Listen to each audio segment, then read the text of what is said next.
Hello everyone. આજે આપણી સાથે રેડિયો એલજીના સ્ટુડિયોમાં છે રાજીબેન અને પાબીબેન, જે સ્પેશિયલી કચ્છથી આવ્યા છે આજે એલજી યુનિવર્સિટીમાં વિમેન ઇન્વેસ્ટિંગ ઇન વિમેન નામના ઇવેન્ટ માટે આવ્યા હતા આજે, અને એ અત્યારે આપણી સાથે જોડાયા છે.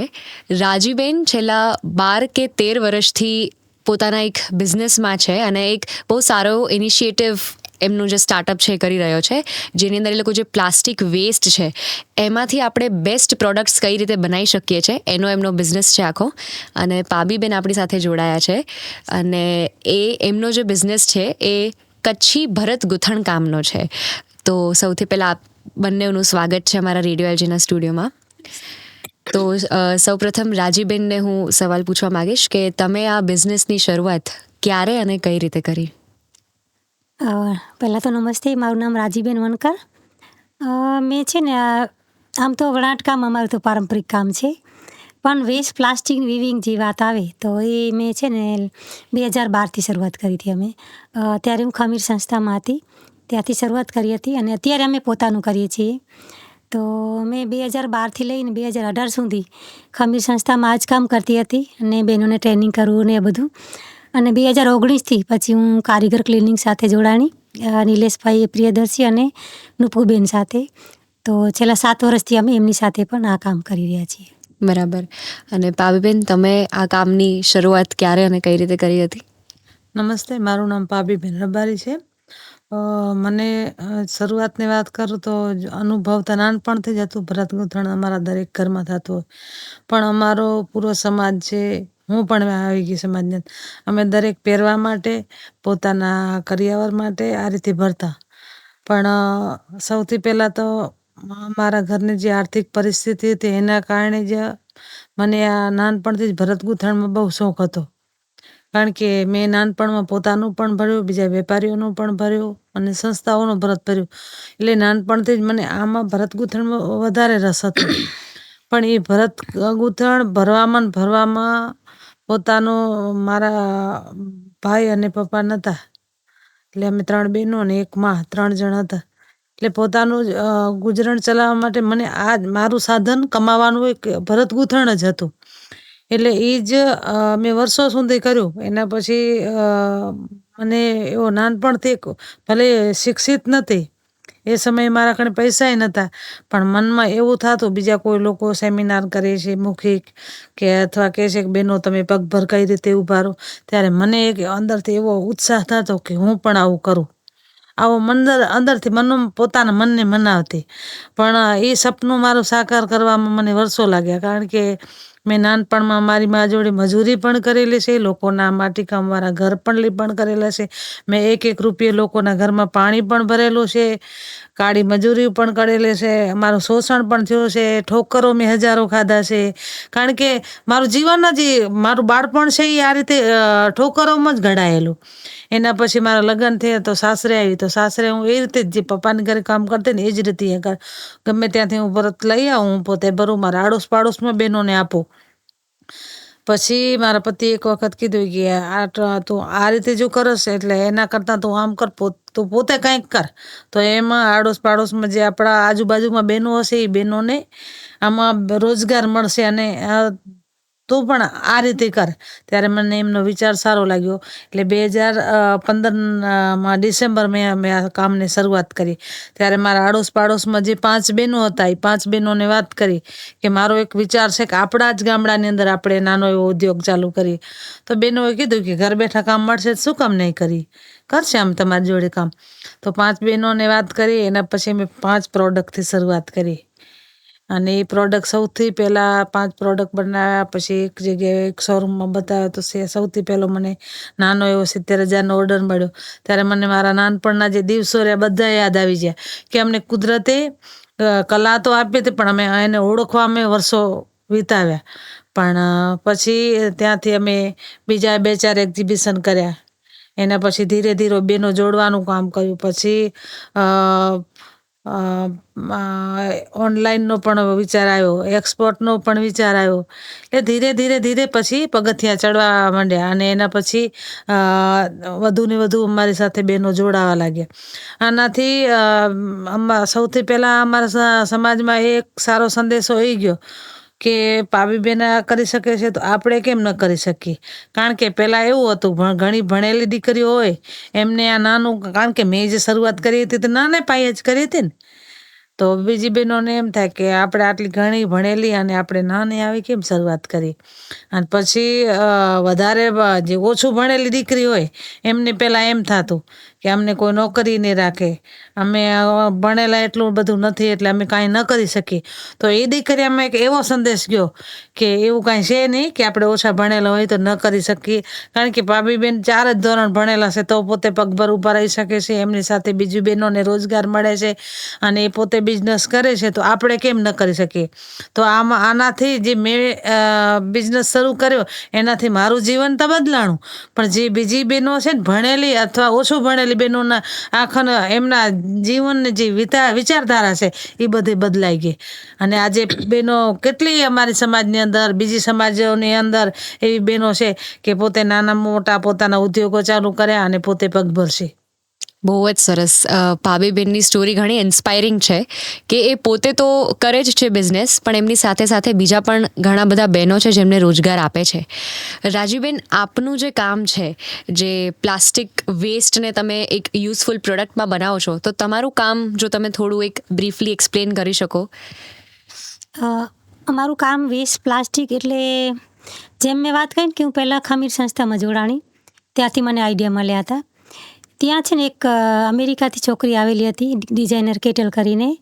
એમને વિવિંગમાં કાંઈક નવું કરવું હતું. ત્યારે આ 2000 લગભગ 9 કે 10ની વાત છે. ત્યારે હું ત્યાં જોબ કરતી હતી. તો ત્યારે એ છોકરી આવી અને એને કાંઈક વિવિંગમાં નવું કરવું હતું ને, તો એને વિચાર આવ્યો કે શું કરું. તો એ એક જ અઠવાડિયે ત્યાં રહી હતી આપણા ગુજરાતમાં. તો એને જોયું કે બહુ બધા જબલા ઉડે છે અહીંયા અને પર્યાવરણને નુકસાન કરે છે, ગાયો ખાઈને મરી જાય છે. તો એ છોકરી થોડો જબલા લઈ આવી અને એને સાફ કરી, ધોઈ, પટ્ટી કાપીને એનો વણાટ કર્યો. ત્યાં મેં જોયું ત્યારે મને એમ થયું કે આ તો અમારા કામ સાથે જોડાયેલો છે, વણાટ સાથે.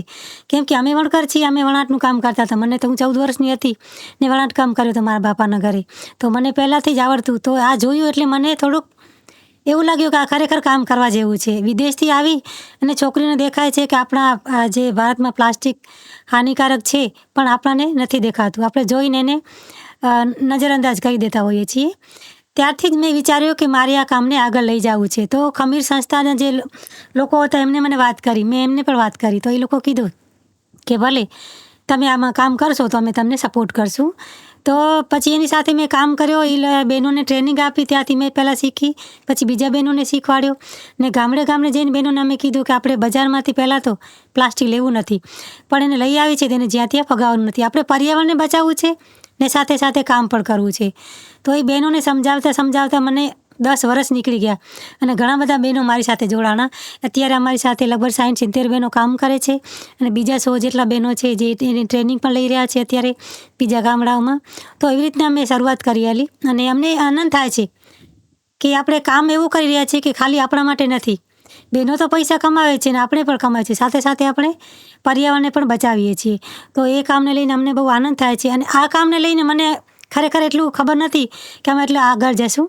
અત્યારે જે અમને આવા સારા મંચ ઉપર બેસાડતા હોય છે, અમારા ઇન્ટરવ્યૂ લેતા હોય છે, ત્યારે અમને ગર્વ થાય છે કે ખરેખર અમને ખબર જ નથી કે હું પોતે પણ અભણ છું. જેમ પાબીબેને વાત કરી, પાબીબેન તો 4 ધોરણ ભણેલા છે, હું 2 જ ધોરણ ભણેલી છું. હું પણ અભણ જ છું, પણ આમાં મારી દીકરી ભણેલી છે તો મારી સાથે અત્યારે કામ કરે છે. તો હિસાબ કિતાબ બધું એ રાખે છે. હું ખાલી કામ કરાવું છું બહેનો સાથેથી, એક્ઝિબિશનમાં જાઉં છું અને ટ્રેનિંગ આપું છું. બાકી બધું મારી દીકરી કરે છે અને આમાં અમે યંગ છોકરાઓને છોકરીઓને પણ શીખવાડીએ છીએ. અને આ કામમાં મને 2 એવોર્ડ પણ મળેલા છે. એક રાષ્ટ્રપતિના હાથે મને સન્માન થયેલું છે, એક જાનકીદેવી બજાજ એવોર્ડ મળેલું છે, એમાં અમને 10 લાખ રૂપિયા પણ મળેલા હતા. તો એવી બધું આ જે જોઈએ છે ને ત્યારે અમને બહુ આનંદ, ખુશી થાય છે.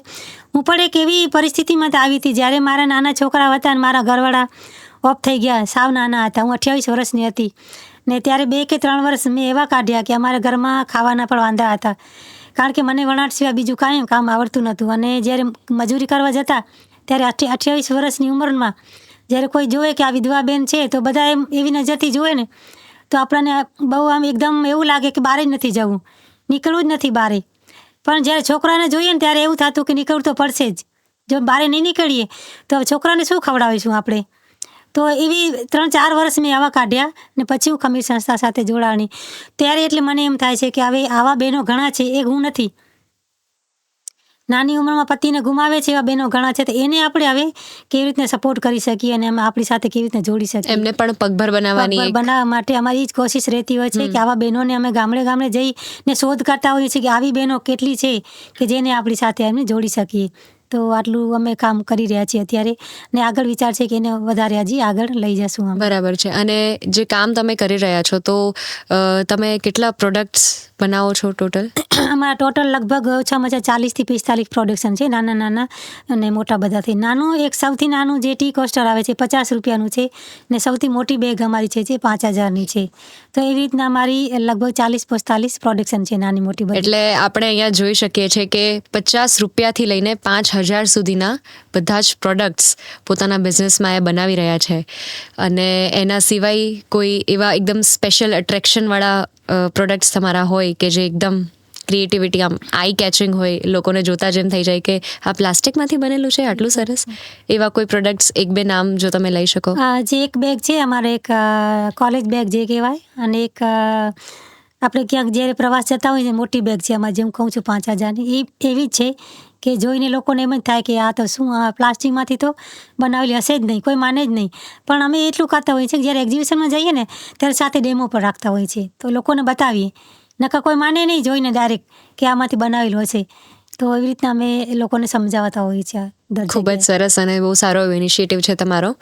અને પાબીબેન, તમે કેટલા પ્રોડક્ટ્સ આ રીતે, જેમ તમે કહ્યું કે તમે 5 પ્રોડક્ટથી શરૂઆત કરી હતી, તો અત્યારે તમે કઈ વસ્તુઓ બનાવો છો આમાં? મેન કામ તો અમારું બેગ બનાવવાનું છે ને. મેં જ્યારે શરૂઆત કરીને બેગની, તો બેગનું નામ જ રાખ્યું હતું પાબી બેગ. એટલે ગમે ત્યાં દુનિયાના છેડે જઈને તો હું બેગ વાપરતી હોઉં અથવા બીજી કોઈના કસ્ટમરના હાથમાં, તો જે બેગ જોઈને એટલે ખબર જ પડી જાય આ પાબી બેગ છે અને આ પાબી બેનનો બનાવેલી વસ્તુ છે. કારણ કે મેં બધાનાથી કલર પણ નોખા લીધા હતા અને ડિઝાઇન પણ નોખી કરી હતી. અને દુનિયામાં ઘણા હજારો કારીગરો છે, એ પોતે પોતપોતાની ડિઝાઇન કરે, પણ મારો એક વિચાર જ નોખો હતો કે જે કાંઈ કરવું છે એમાં પોતાની ઓળખ હોવી જોઈએ, ક્વોલિટી હોવી જોઈએ અને કામ હોવું જોઈએ. એટલે આજે મને બધાય પાબી બેગ ગમે ત્યાં જોવે ને તો એમ જ કે આ પાબી બેનને બનાવેલી છે, આ પાબી બેગ છે. એ રીતે અમે સૌથી પહેલાં 5 પ્રોડક્ટ બનાવ્યા હતા. અત્યારે અમે ઘણી બધી વેરાયટી બનાવી. શોપિંગ બેગ છે, ટોટ બેગ છે, પછી લાર્જ છે, મીડિયમ છે, ક્લચીસ છે, મોબાઈલ કવર છે, કુશન કવર છે, આવી ઘણી બધી વેરાયટી બનાવી છે. બરાબર છે. ખૂબ જ ક્રિએટિવ ફિલ્ડ આપણે કહીએ કે ખૂબ જ ક્રિએટિવ કામ બંને જણા કરી રહ્યા છે. અને આજે તમે અહીંયા આવ્યા એલજેમાં, તો તમને કેવું ફીલ થઈ રહ્યું છે કે આજે હજારોની સંખ્યામાં સ્ટુડન્ટ્સ તમારી સામે બેઠા હતા અને તમે એમને એડ્રેસ કરી રહ્યા હતા, અને એક ઘણી મોટી ઇન્સ્પિરેશન છે આજે. અને પર્સનલી મેં અત્યારે તમારી સાથે વાત કરી તો મારી માટે તો તમે બંને ખરેખર બહુ સરસ મજાની ઇન્સ્પિરેશન છો કે તમે બહુ જ સરસ રીતે તમારો બિઝનેસ આગળ વધાર્યો છે. તો ખાલી છેલ્લી 1-2 લાઇનમાં તમે જણાવી શકો છો અમને કે તમે આજે કેવું ફીલ કરી રહ્યા છો અહીંયા આવીને? આજે તો ફીલની વાત કહી તો એમ એટલો આનંદ થાય છે બહુ, કે જે એક યુનિવર્સિટીમાં અમને બોલાવ્યા છે. તો અમને એમ હતું કે કોલેજ છે તો પ્રોગ્રામ છે, એટલે હવે આખું મહિનો આ તો આમ તો આપણે બહેનોનો તો દિવસ હર દિવસ બહેનો માટે જ છે, પણ ખાસ માર્ચ મહિનો આપણા ખાસ બહેનો માટે છે. તો અમે પણ આમ ઘણી જગ્યા જતા હોઈએ છીએ એમ, પણ અહીંયા અમને જે માન સન્માન મળેલું છે ને આટલું બધું, આમ પહેલી વાર આવી રીતના અમે રેડિયોમાં અવાજ બોલીને પોતાનો અવાજ શું કહેવાય રજૂ કરી રહ્યા છીએ. રેડિયોમાં કોઈ દિવસ અમે બોલ્યા નથી, આ પહેલી વાર અમે બોલી રહ્યા છીએ. તો ખૂબ આનંદ થાય છે અમને સાંભળીને ને જોઈને. જેમ મેં વાત કરી ને કે અમને કોઈ દિવસ ખબર નથી કે આટલું અમે આગળ જશું, પણ આજે અહીંયા બેઠા છીએ તો આ તમારા જેવા જ લોકો અમને આમ થોડુંક, કેમ કે અમે તો અમારી પાસે કલા છે, પણ રૂગી કલાથી આપણે આગળ નથી વધી શકતા. આમાં ભણેલા ગણેલા અને બીજાની પણ જરૂર પડતી હોય છે. તો અમારી પાસે નથી કહેતા કે અમારી પાસે ગણતર છે ને તમારી પાસે ભણતર છે, ગુજરાતીમાં કહેવત છે. તો બંને જ્યારે સાથે મળે ને તો જ આગળ વધીએ. તો એવી રીતના તમે અહીંયા બોલાવ્યા, અમને બહુ આનંદ થયું, બહુ ખુશી થઈ. અને ખરેખર આમ એમ લાગે છે કે હવે અમે એવી જગ્યાએ ક્યાંય પણ ઇન્ટરવ્યૂ હશે તો ઘરે જઈને હજી, કેમ કે અમને બહુ બોલતા આવડે નહીં, આ તો અમારી જે વાત છે એ કરી રાખીએ છીએ. બહુ તો અમને બોલતા નથી આવડતું, છતાં પણ અમે જેટલું આવડે એટલું બોલી અને તમારું આભાર માનીએ છીએ કે તમે અમને બોલાવ્યા. એ બદલ તમારો ખૂબ ખૂબ આભાર. Thank you so much. અને પાબીબેન, આપ કેવું ફીલ કરી રહ્યા છો? હું તો ફિલ્ડની વાત કરું ને તો જેમ તમારે એમ છે કે આપણો રેડિયો આપણો અવાજ, એમ હું અમારા જીવનમાં એ માનું છું કે આપણી કલા આપણો અવાજ. બહુ જ સાચી વાત કરી છે. સાચી વાત છે, બિલકુલ. કારણ કે જો આપણી કલા ન હોત તો આપણે અહીંયા સુધી ક્યારે પહોંચત જ નહીં. તો આપણે જો કલા હતી તો જ આપણે અહીંયા યુનિવર્સિટી સુધી પહોંચ્યા અને આપણા અવાજને કોઈ સાંભળે છે, ન કે કોણ સાંભળત. જો આપણે કલા જ આપણે પેટારામાં પૂરી પડી હોત તો આપણે ક્યારેય ન પહોંચત. અને હું દરેક જગ્યાએ જ્યાં ગમે તે લોકો મને બોલાવે ત્યાં હું જાઉં છું તો હું દરેક વિદ્યાર્થીઓને, દીકરા દીકરીઓને એ જ કહેતી હોઉં કે તમે ક્યારે અમુક લોકોને ઓછા માર્ક્સ આવતા હોય તો એવું વિચારે કે આપણે હવે કાંઈ નહીં કરે, એવું કશું છે નહીં. ખાલી તમારો જે અંદરનો સંકલ્પ છે એ મજબૂત હોવો જોઈએ. તમે પોતે જો સંકલ્પ મજબૂત લેશો ને તો ટકાથી જોડી કાંઈ લેવા દેવા નથી. બાકી તો તમે ખાલી મજબૂત હો તો તમે ધારો એ કરી શકો. તમે આપણા દેશના વડાપ્રધાન છે એ ગુજરાતી જ છે ને. બિલકુલ. ઘણા લોકો એમ કે મને ઇંગ્લિશ બોલતા નથી આવડતું, તો આપણા દેશના વડાપ્રધાન ડાયરેક્ટ કઈ અંગ્રેજી બોલ્યા નહીં ને, પહેલા તો ગુજરાતી જ બોલ્યા. આજે મને થોડુંક એમ થતું હતું કે બધા અંગ્રેજી બોલે છે અને આપણે બંને જ બે વ્યક્તિ છે ગુજરાતી વાળા. પણ જ્યારે અમે ગુજરાતી બોલ્યા ત્યારે લોકોને ખરેખર, ભલે અમે અંદરથી અમારું દેશી ગુજરાતી બોલતા હતા, પણ વિદ્યાર્થીઓને કેવા મજા આવ્યા, બધાને ઊંઘ પણ ઉડી ગઈ. લોકો તાળી વગાડતા હતા. એટલે ગમે, કારણ કે હું એમ નથી કહેતી કે અંગ્રેજી ગુજરાતી, આપણું અંદરથી જે આપણો ઉત્સાહ છે, આપણું જે મન છે એ મજબૂત હોવું જોઈએ, તો આપણા અવાજને કોઈ બી સાંભળશે. બિલકુલ. અને આજે આપ બંને અમારી સાથે જોડાયા રેડિયો એલજીમાં, એ બદલ આપ બંનેનો ખૂબ ખૂબ આભાર. અને અમે લોકો ઘણા લકી છીએ કે અમે તમને મળી શક્યા. અમારો એ અમારી એવા લક છે કે અમને તમારા જેવા વ્યક્તિ, તમારા જેવા ટેલેન્ટેડ વ્યક્તિઓને અમે મળી શક્યા. આવવા માટે ખૂબ આભાર આપનો. Thank you. Thank you, welcome. તમારું પણ આભાર, ખૂબ ખૂબ. અમને બોલાવ્યા અહીંયા ને માન સન્માન કર્યું એ બદલ તમારું પણ ખૂબ ખૂબ આભાર.